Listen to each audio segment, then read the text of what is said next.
Bonjour et bienvenue, voici notre tour d'horizon économique, géopolitique et boursier. Nous sommes le vendredi 22 juillet pour comprendre comment tourne la planète finance lorsqu'elle tourne autour des banques centrales. C'est sur la bourse au quotidien et nulle part ailleurs. Et l'épisode du jour, c'est rien à déclarer. Ouais, Monsieur Draghi hier n'avait rien à déclarer, ni au sujet des banques italiennes. Il a juste suggéré qu'on puisse éventuellement les sauver en créant une sorte de marché secondaire des dettes pourries. Au lieu de considérer qu'elles valent zéro, eh bien, on les laisse se négocier entre 10-15% de leur valeur nominale. Et bien comme ça évite d'inscrire immédiatement une perte et donc entraîner le renflouement des banques qui les détenaient. On peut donc se contenter pour l'instant de prêter de l'argent aux banques pour financer des provisions et non pas pour être renfloué. Toute la subtilité des banques centrales. C'est merveilleux. Alors comme je le disais hier, à force de mettre la poussière sous le tapis, eh bien celui-ci finit par avoir l'épaisseur d'un matelas de seau à la perche. Et la poussière sous le tapis, nous en avons à peu près partout. Nous en avons au Japon, alors là en quantité astronomique.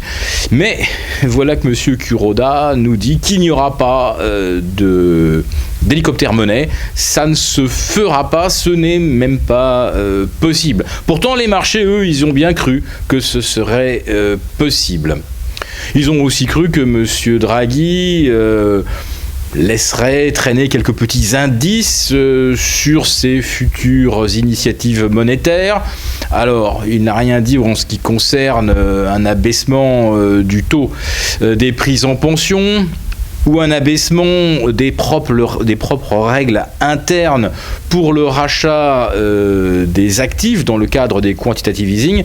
Par contre, il y a toujours le même indice que le quantitative easing pourrait être prolongé si jamais l'inflation ne se mettait pas sur la trajectoire des 2% d'ici mars 2007, alors le quantitative easing pourrait être prolongé.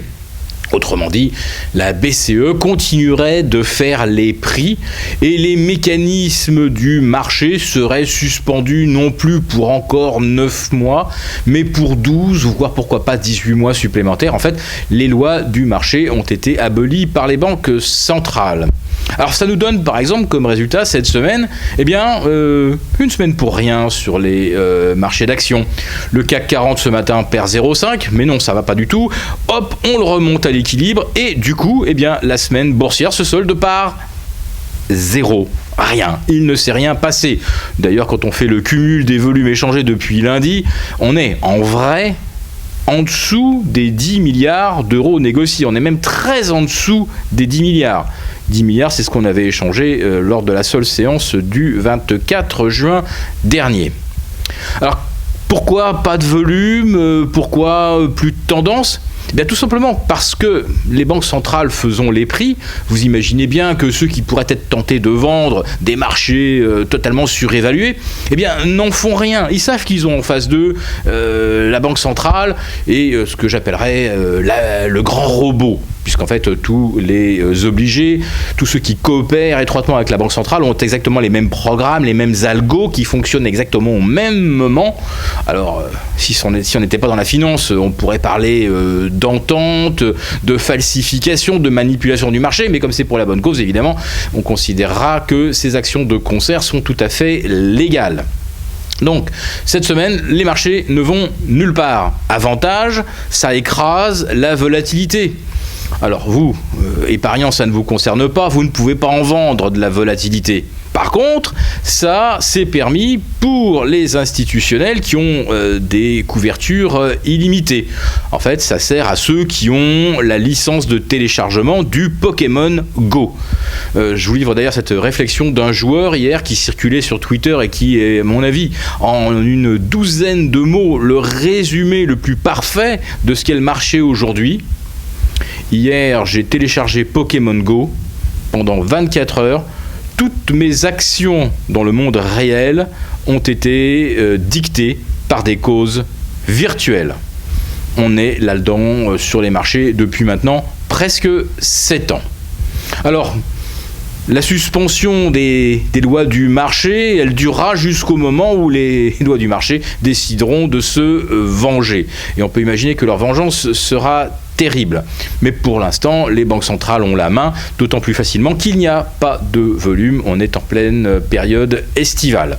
Et puis comme nous le craignons un peu, eh bien, les banques centrales s'arrangent pour faire rebaisser l'or, naturellement, parce que si l'or monte, ça veut dire que le système ne va pas bien, qu'il y a, alors non pas de l'inflation, ça on n'est pas prêt d'en voir, mais si on achète de l'or, c'est qu'on préfère avoir ça plutôt que le reste, parce que soit le reste ne rapporte rien, soit le reste qui apparaît extrêmement risqué. Donc il faut taper sur la tête de l'or.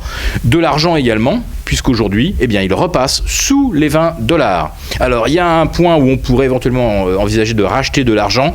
Nous vous le donnons, c'est 18,70. Et sur l'or, ce sera 1270, 1275. La remontée du dollar, d'ailleurs, face à l'euro et face aux autres devises, plaide également pour un affaiblissement temporaire de l'or. Donc, il va falloir en profiter. Et bien pour ceux qui voudraient se convaincre qu'acheter de l'or c'est une stratégie pertinente, ils ne peuvent évidemment que s'en référer au nouveau livre de Jim Ricard, Nouveau plaidoyer pour l'or. Très bon week-end.